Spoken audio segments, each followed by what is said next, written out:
Thanks for joining us on this new season of the Future of Faith podcast. Future of Faith develops and curates resources to help connect current and future generations with their faith lives. We do this through listening deeply, gathering information with wonder and curiosity, and scaling meaningful relationships. Visit futureoffaith.org for more information and to discover sacred tools for courageous connection. Well, welcome to the Future of Faith podcast. My name is Greg Arthur, and I'm part of the team here at Future of Faith. In this season of the podcast, we are listening with great curiosity to the stories of faith leaders from across the diverse and beautiful body of Christ, because we want to learn what God is doing in the world, how people are pursuing their faith, and how we might cultivate the practice of sacred listening in our lives and in our communities. Today, I'm joined by my friend, Dr. Ray Kim, to talk about religious extremism, peacemaking, dialogue, and the big question I think a lot of leaders are asking, which is, where do we go from here? Hey, Ray, thanks for joining me and for, giving us some time to give your thoughts today. Happy to be on with you, Greg. If you haven't encountered Ray's work before, Ray is the Director of U.S. Programs and Partnerships at the International Center for Religion and Diplomacy, ICRD. I always have to think about what that acronym stands for. And Ray leads efforts to counteract toxic polarization and to help rebuild social cohesion, working with faith leaders and communities across the U.S. He brings a lot of experience in conflict transformation and mediation and depolarization, designing and facilitating workshops, dialogue, and trying to help communities think about really fighting against violent extremism. So he earned his Ph.D. in Theology and Religious Studies from Georgetown, where he also does some adjunct teaching, and he's got all sorts of specialties. But we're going to tap into Ray's deep brain of insights to get some answers today, because we have some burning questions. But before we dig into the big cultural questions and fix the world, we got to start somewhat lighter. What are you watching these days? Any shows you're following? Any movies? I mean, I know baseball playoffs are just kicking off, so that's forefront of your thought. But anything else you've been getting into? I mean, yeah, definitely watching all the Dodger games for as long as they are in the playoffs, right? So I'm wishing for a very long. You're hopeful for weeks of content. Yeah, exactly. Weeks and weeks of content. Weeks and weeks. But I think right now, I just finished a Netflix K-drama called The Tyrant's Chef or something. Oh, interesting.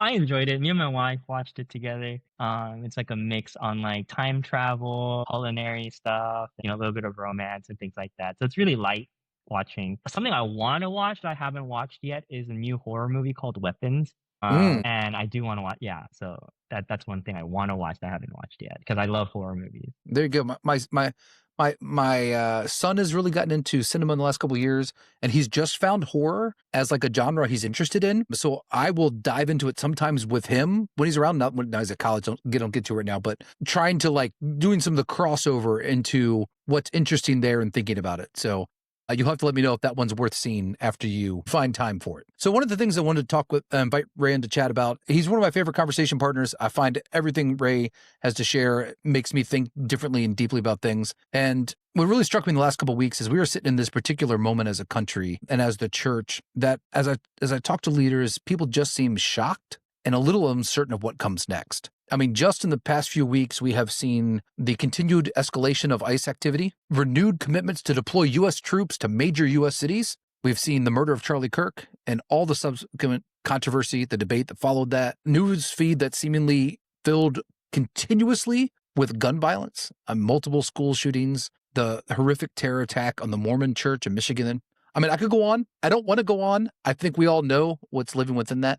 And I'm just curious, as somebody who's spent a lot of time studying and working to counteract toxic polarization and religious extremism, how are you making sense of what we're seeing in our country right now? I mean, it's hard to say I am making sense of all of that. I'm trying, and our team is trying, and I'm sure everybody who's listening is trying their best. It's going to be no small feat. I feel like every day that the chasm is kind of widening, right? Mm-hmm. I think all those things you just said, right? Whether it's increased ICE activity, whether or not Charlie Kirk was a martyr for his faith or not, et cetera, et cetera. It's like those who will see it one way will deem those who see it the other way as somehow inherently evil, right? Like, let's say, if you don't think that increased ICE activity in this country is good, then you clearly don't care about like average everyday American citizens, et cetera, et cetera, et cetera. And it's very moralized. And vice versa. If you can't see that increased ICE activity in this country is terrible and a road towards like despotic authoritarianism, then it's because you're clearly a fascist. And these camps are getting larger and larger, more consolidated, and our ability to kind of talk through these very contentious topics is getting harder and harder. And I think that feeds into what more and more I think I hear people saying, like, it feels like we're living in two different worlds. Like, I see the world that I live in, and this is the way I see it. And then, but this person who disagrees with me, like, we don't even agree on some of the facts, and let alone like what is good and what is bad, it seems like. And that's a very scary place to end up, I think. And I hope that we don't stay in this space for too long. Yeah, the absence of a starting point, I think, is one of the things that I'm not quite sure what to do with, in that we've lost some of the foundations and the structure of truth, or how we would approach the finding of truth. And that is a distinctive shift that has taken place.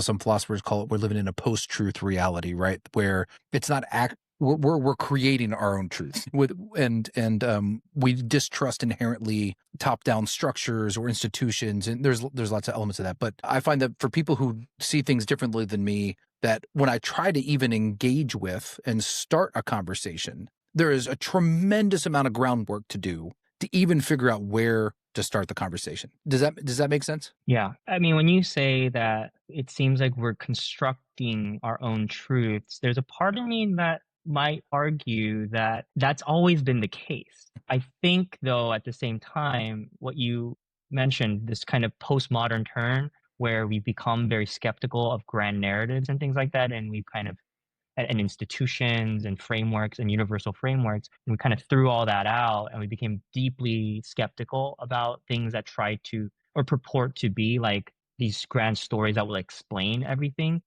Mm-hmm.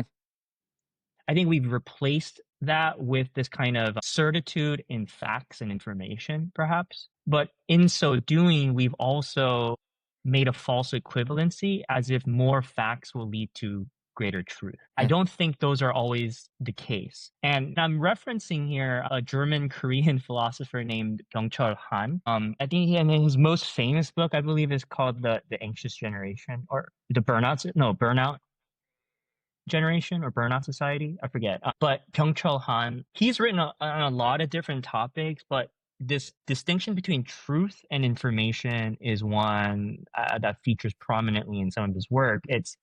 And he likens it to kind of like, he would say information is like snowdrift. We can keep piling on more and more information, and like snowdrift, it will build and build and build, and eventually we'll have this mound of snow, right? Or this mound of information. But he distinguishes this mound of information from truth. And he says truth is actually more like this glade, or this little peaceful area in the forest that you're just walking through this forest and you just happen upon it. And then you're like, aha, like this is truth that you've kind of stumbled upon or come across. It can't be built up like a snowbank. And in this day and age where we have like AI facilitated tools that give instant information right at your fingertip, right? On our phones, on our computers, in this digital age where access to information is so egalitarian and so equitable. That's great. That's an awesome thing. But philosophically, we as human beings may have made a false equivalency, as if I know more facts, then I'm going to get closer to the truth. And hence this kind of there was a kind of overemphasis or obsession with fact checking. And then we learned the hard way, we're not going to convince anyone with more fact checking. And so I think we're learning the hard way that more facts actually doesn't get us closer to the truth. But I think because you pointed out like that, we craft our truth.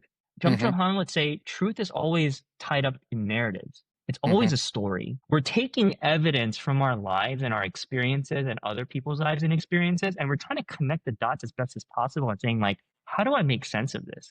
Like, why did this happen? And I think the better we can get at hearing each other's stories and being able to sit with multiple stories, sometimes competing stories together, the better off we'll be, and the better and closer we will be to whatever truth exists. Yeah. And so I'm wondering if, and I don't want to go into oversimplifying this, but if what we're seeing take place culturally, if there are different movements or pockets of people for whom the pursuit of truth looks entirely different. And that's part of what's shaping the world. So if you have those who are more inclined towards trusting academic research, scientific studies, and that their pursuit of truth is what do experts say, what is provable, and it is an accumulation of knowledge over time. Where for others, if there is a distrust to that or a sense that the world that has been built by that isn't true, or it's telling me things that I know aren't true, or I cannot align with my understanding and experience of the world, then I'm going to go through a different process. And it's going to be appealing to find something that undercuts that. And so the more populist movements that we're seeing have often been a rejection of that and a looking for a different epistemology, right? A different means of truth. And for some, like you can point to the way in which President Trump functions as sort of an epistemology for some, right? Whatever he says is true, even if it's not true. That's not the point. The point isn't sometimes even that the truth is real, but this becomes the truth that explains the narrative of what's happening. Like, is that correlating with what you're sort of naming, or how you see things, this pursuit of truth taking place? Yeah, and there are, I think you're right to point out kind of now the emergence of like competing epistemological sources or foundations. And we are almost at times like weaponizing our own epistemological sources against another's, Yeah, absolutely. casting suspicion upon someone else's sources, right, that they're using as best as they can. And I think, however, if we're going to try as a human species to, I don't know, like decrease or narrow that gap or prevent this divergence from getting wider and wider, Mm-hmm. we need to try different strategies and tactics and communication styles rather than like trying to evaluate whose is more right and whose is more wrong. Like it's not going to move the needle, Mm-hmm. unfortunately. And that is because, as with any great story, there is something underlying it. There's an emotional, affective element to it as well, right? I think if we think about all the great stories that we've read, that we've seen on movies or watched, like there's a compelling emotional kind of hook, right? Mm-hmm. A post-plot pressure, by some people who study narratives would say, and it will either drive the person towards action or do something about it, right? And I think it can be towards constructive ends or even destructive ends, right? Mm-hmm. And so that's why I've been trying to focus most of our like kind of our work now on like, yeah, like how do we one tell better stories? Because I think people usually take when they're confronted with somebody who disagrees with them, like, let me tell you my facts, as if like the facts speak for themselves. The authenticity of these Yeah, facts speak for right, right. themselves. It's self-evident. We Yeah, believe these truths to be self-evident, right? yeah. That this is a posture. But that's not a great story. And I'm wondering if we can help even, like in our attempts to state our position, we are telling a story about like, hey, this is how I've come to hold these sets of epistemological resources as valid over and against others. These are some of my personal experience that led me to this point where I hold these positions. Does any of that speak to you? And Yeah. I would guarantee you probably get a different response from that person than like if you were to take the, well, let me give you like the 5 best facts I got. Like, and Yeah. I'm gonna blow your socks with these. I bet you didn't know.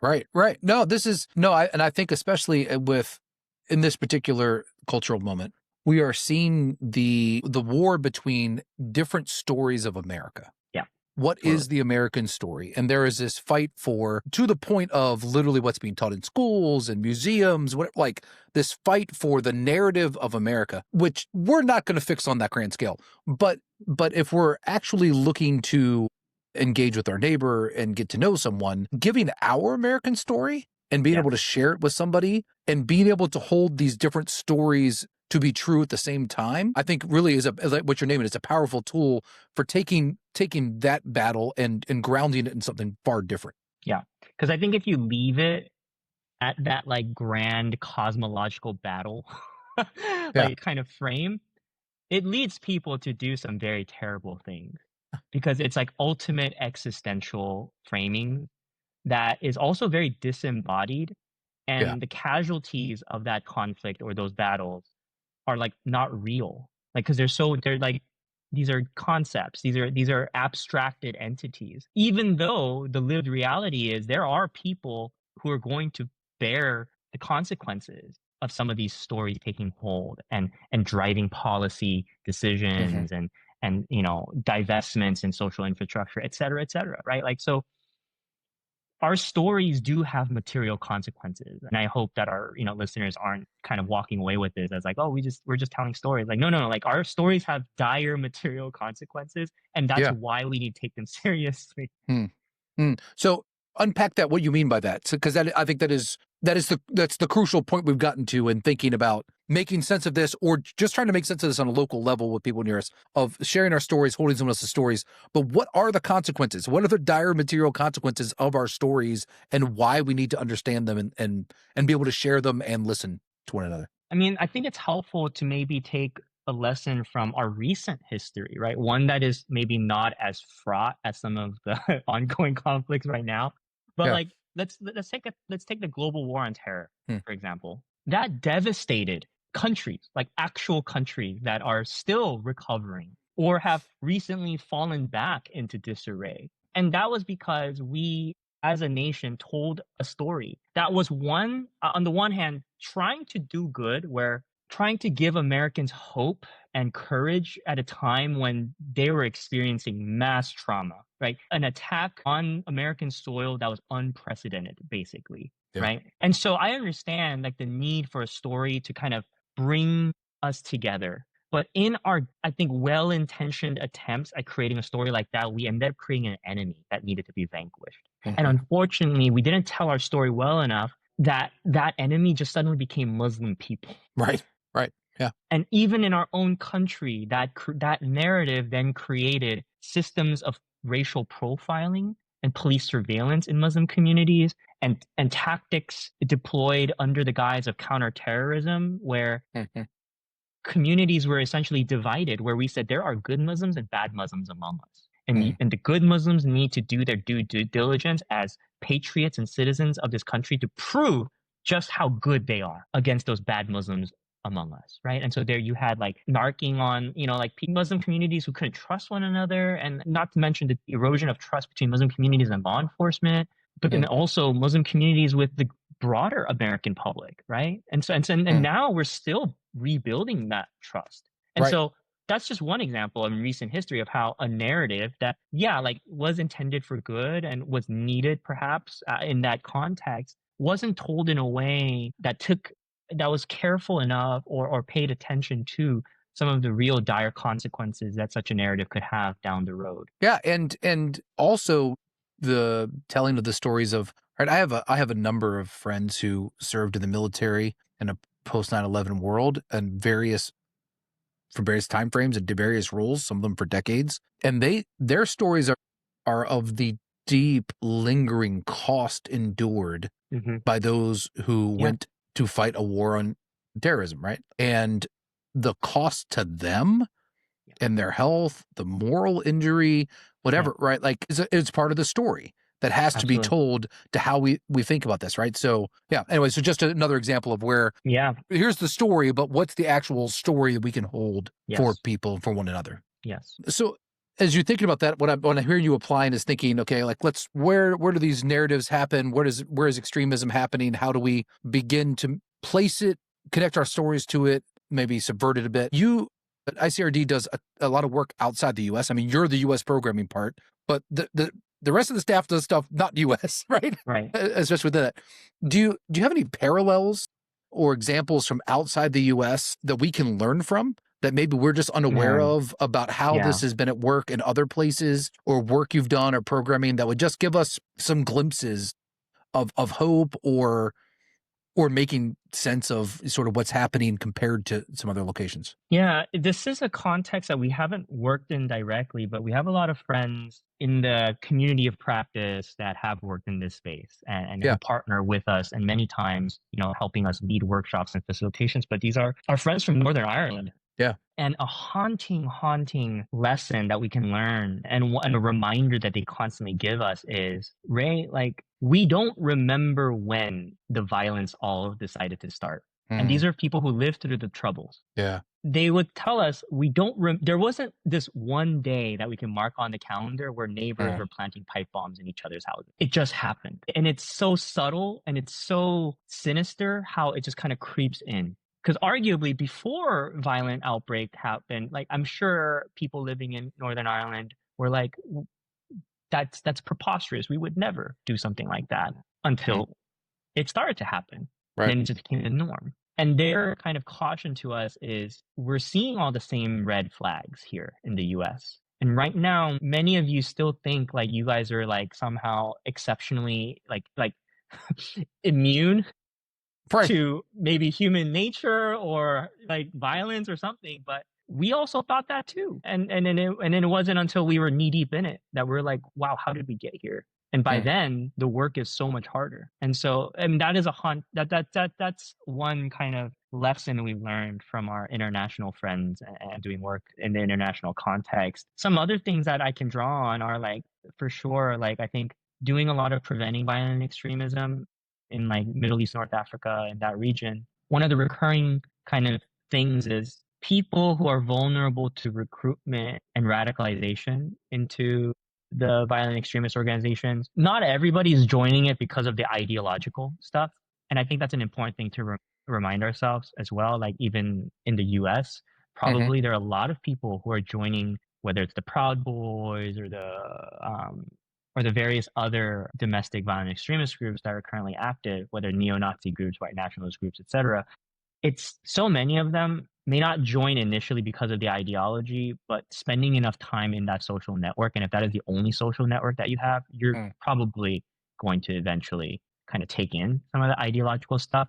But understanding that people's motivations for joining these organizations is multifaceted, and some of the biggest push factors are lack of social connectivity, and two, some of the very practical material concerns of like material needs. The reason why there is a disproportionately high number of former military, former law enforcement being recruited into a lot of these spaces is because not only do they have a certain set of skill sets that's really attractive to some of these groups, but especially, going back to your story about, your friends who served, many of our veterans are left kind of hanging out to dry on their own. And these organizations are really good at finding weak, vulnerable people who are kind of down on their luck and saying like, hey, brother, not only will we be able to provide you a sense of, not only will we be able to provide you like with material support, right? A job, some social networks, friends, like, do you need clothes? Do you need food? Do you need a place to stay? But they'll also be like, we'll also provide you a sense of belonging and purpose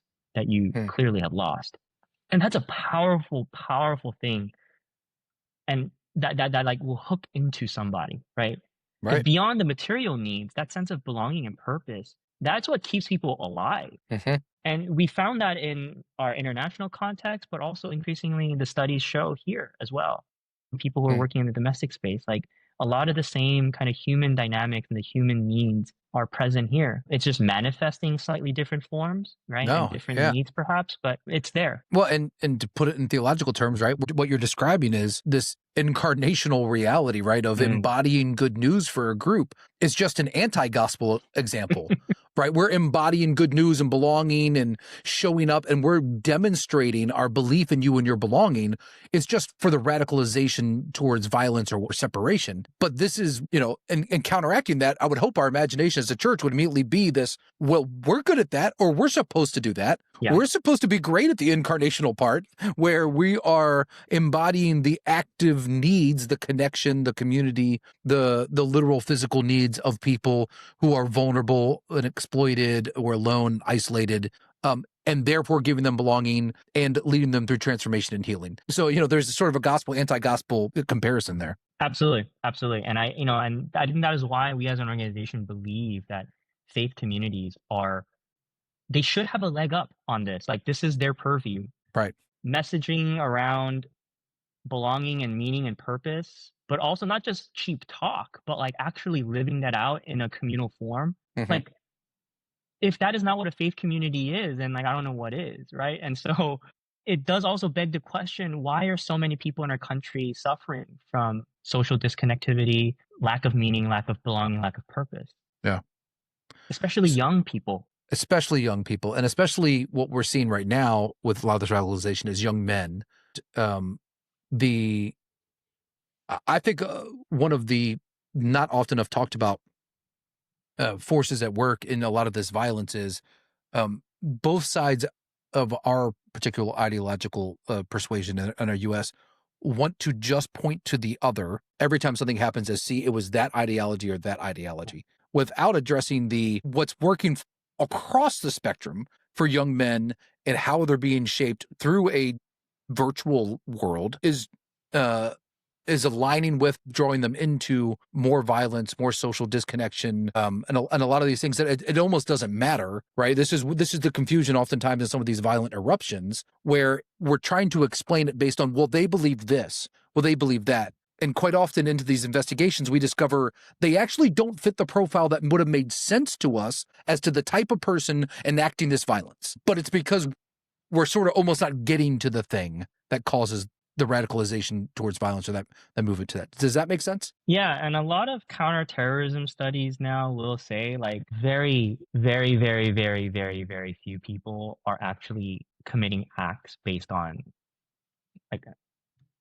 alignment with some kind of ideology alone. Like that is not the primary driver. It'd be really bad strategy to try to prevent violent extremism just based off that. And so it's a lot of other social factors as well that goes into this, personal factors as well. Sometimes it is like literally mental health stuff. Like somebody is struggling with that. And that is, but then the personal kind of struggles can be exacerbated by lack of social infrastructure for somebody to access mental health resources and things like that, right? So there's no one track towards somebody leading to committing acts of such, tragedy and violence and destruction. And I do think that because in the US at least, and also Europe, violence prevention in all its forms has fortunately taken on a good kind of, we turned a new leaf, I guess, to say it, for lack of a better way to put it, but we've adopted like a public health approach and model to violence prevention where we're understanding that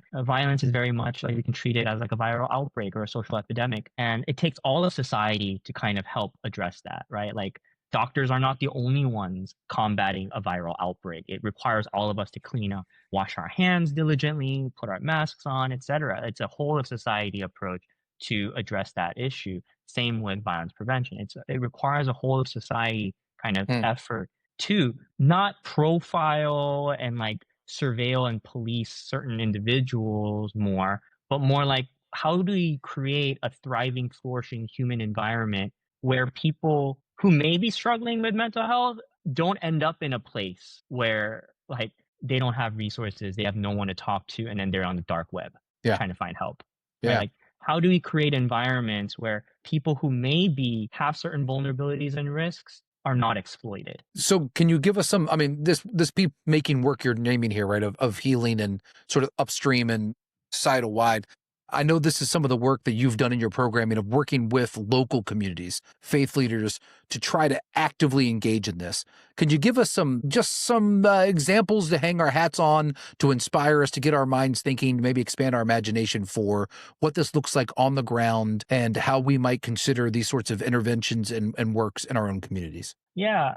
For the last 2.5 years, we've been working very closely with a network for churches in the Pacific Northwest and in Portland, Oregon specifically. What started off as like a very basic, like perhaps like a program on depolarization, right? Like we're like, okay, these are churches who said that they worry about polarization both within their communities, but also around them.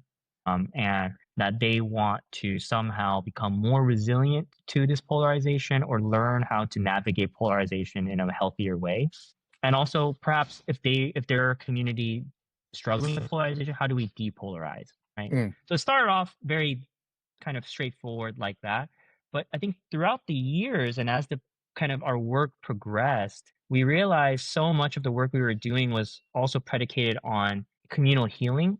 These are communities who experienced deep relational ruptures, and there are wounds that are left from deep relational ruptures. Imagine, a family that you worshipped with and served with for 10 plus years suddenly up and leave over something that you said or something that you preached or like, whoa, I didn't know our church believed in that, and then suddenly they're like, well, I'm going to go find, and so there's a deep sense of betrayal as well that probably a lot of the community members are feeling. And so on the one hand, at a more like human fundamental level, we realize, oh wow, like our work involves a lot of healing, communal healing, not just individual healing.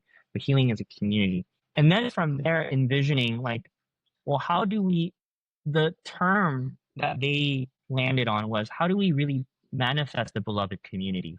Because they were like, we weren't that. If we were that, we may not have experienced what we had to unfortunately experience in the years past. But moving forward, how do we manifest this beloved community? And then that's a community that isn't simply homogenous, that isn't trying to say like, oh, you're in, you're out based on these 10 commandments or, these like doctrinal statements, like who isn't putting people through a purity test essentially, but also creating an environment that models healthier human relationships, models healthier ways of communicating with one another, and modeling what it actually takes to foster really loving relationships that are deep, thick, and strong enough to withstand whatever culture war, tremors, or turmoil comes their way.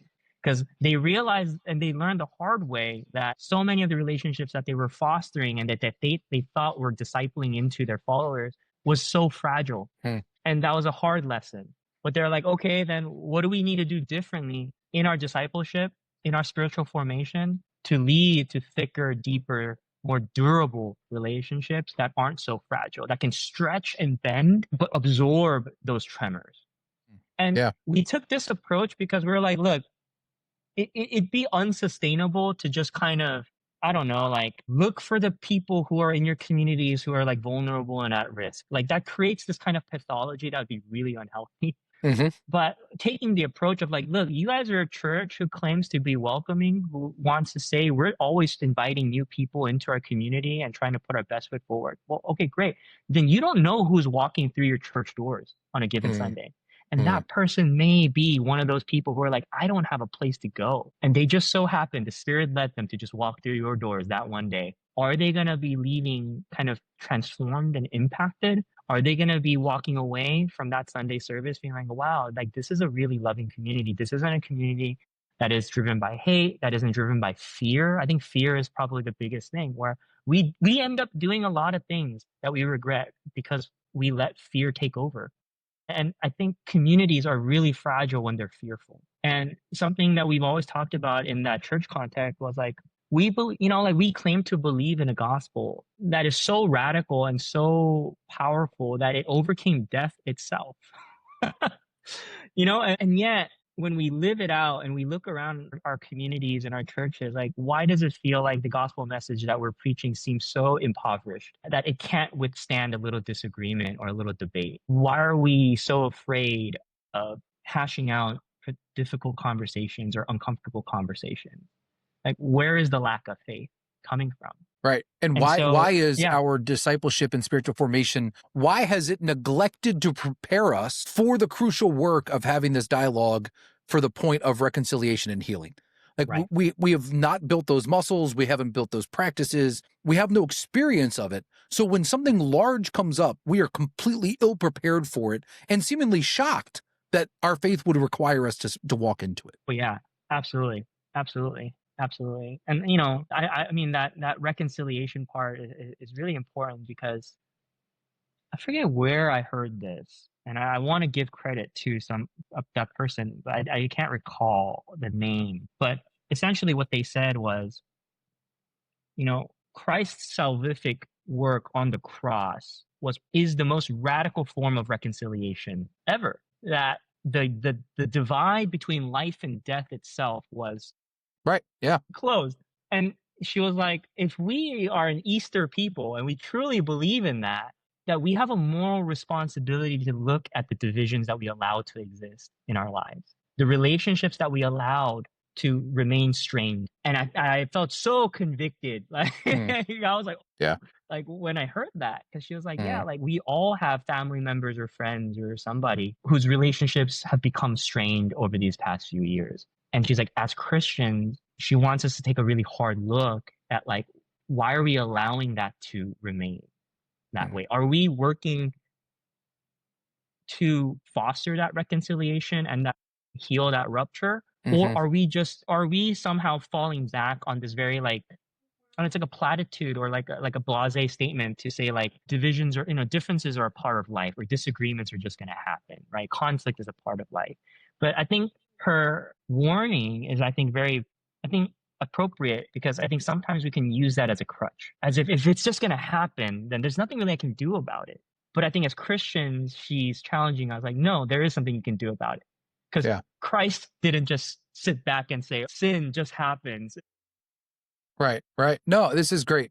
And to sort of like pull us back in from where we started, right? So if in this moment of deep lament and sadness about what we are seeing, the violence we're seeing erupting, the toxic polarization, some of the rise of extremism, with all of these forces we seem incapable of doing anything about, right? Like we're not going to go fix this. What we can do on a very real level in our communities is create the sort of culture in the space where we do navigate conflict well. We're always looking to heal the ruptures between us. And we're trying to create an environment where whoever walks into our life, whoever we encounter out the world, we can and will be these ambassadors of reconciliation. We will be a cruciform people. We will go out and live this in such a way that maybe what we're doing is actually preventing and changing some of the downstream issues, right? Yeah. That we are interrupting some of this cycle of violence or despair or isolation that ferments and fosters,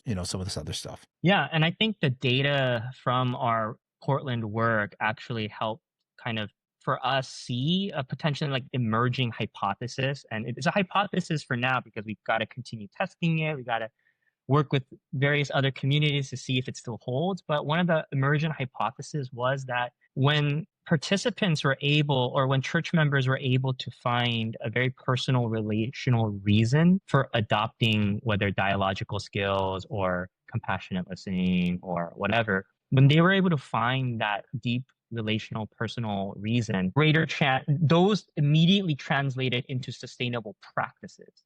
So it didn't just remain in this like kind of conceptual mind frame of like, I want to talk to people who disagree with me. I want to have that conversation with people who are of a different political affiliation. Like it was no longer simply an attitudinal change, but it immediately manifested in behavioral changes. And we think that is the most sustainable route, because I think a lot of dialogue-based work is great. I'm not going to like poo-poo, my friends who are in this field. Absolutely not. But a lot of it still is primarily like kind of rooted in like, we need to be more civil. And I think civil discourse is a great motivating factor, right? The fact that we've lost civility perhaps in our political leaders and things like that. Better than uncivil discourse. Exactly. Let's be clear.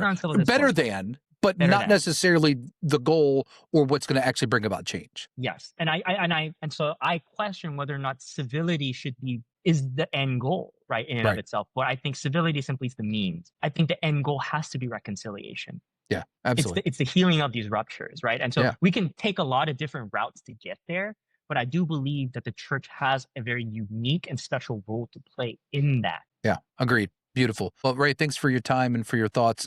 You help us to think deeply and better about some of this. I appreciate your input and your ideas, and maybe we'll get a chance to test out some of this hypothesis and see that it actually works. So yes.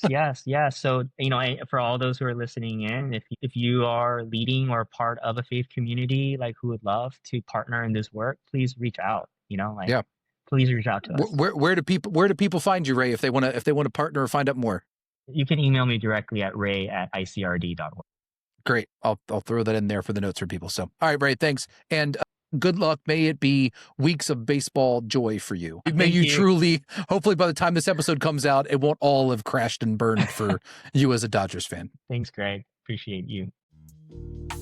Thanks for listening to the Future of Faith podcast, produced by Future of Faith, featuring original music by Kedron Boston. You can learn more about sacred listening and find a host of resources at futureoffaith.org. While you're there, make sure to sign up for our newsletter that delivers cutting-edge resources and research right to your inbox for free. If you like the podcast, make sure to subscribe to our channel and to leave a review. This is the Future of Faith.